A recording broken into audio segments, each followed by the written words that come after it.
బహుజనుల ఐక్యత బహుజనుల ఐక్యత బహుజనుల ఐక్యత జై బీసీ బీసీ అన్ని రంగాల్లో బీసీలకు 42% రిజర్వేషన్ అన్ని రంగాల్లో బీసీలకు 42% రిజర్వేషన్ జై బీసీ బహుజన వేదిక రాష్ట్ర కన్వీనర్ ఈ రోజున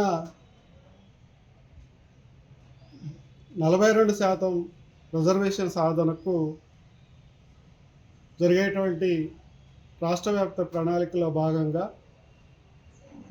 రాష్ట్రంలోని అన్ని మండల కేంద్రాలలో తహసీల్దార్లకు వినతి పత్రం సమర్పించడం జరుగుతున్నది.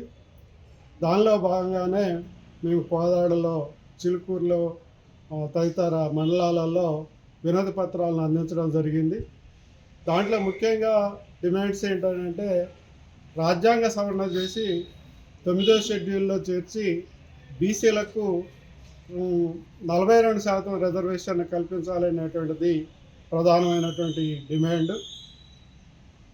దాని తర్వాత మరి అన్ని రంగాలలో, చట్టసభలలో, తర్వాత స్థానిక సంస్థల్లో, విద్యా ఉద్యోగాలలో అన్నిటిల్లో కూడా బీసీలకు 42% వర్తింపజేయాలనేటువంటిది మరొక డిమాండ్.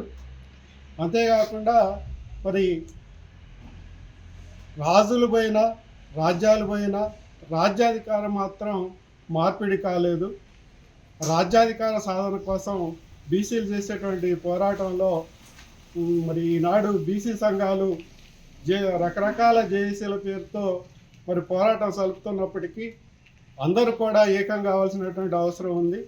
అందరూ ఒకే జేఏసీగా ఏర్పడి తెలంగాణ ఉద్యమ స్ఫూర్తితోనే మనం పోరాటాలు చేస్తే ఈ బీసీ 42% రిజర్వేషన్ అనేటువంటిది సాధ్యమవుతుందని నేను అభిప్రాయపడుతూ, మరి తీర్మార్ మల్లన్న గారు కూడా అసలు 42% రిజర్వేషన్ చట్టసభలలో, స్థానిక సంస్థలలో ఈ రిజర్వేషన్ కామారెడ్డి డిక్లరేషన్ ప్రకారం ఇవ్వాల్సిందే అని చెప్పి మొదట పోరాటం స్టార్ట్ చేసినటువంటి తీర్మార్ మల్లన్న యొక్క కృషి కూడా చాలా ఉంది.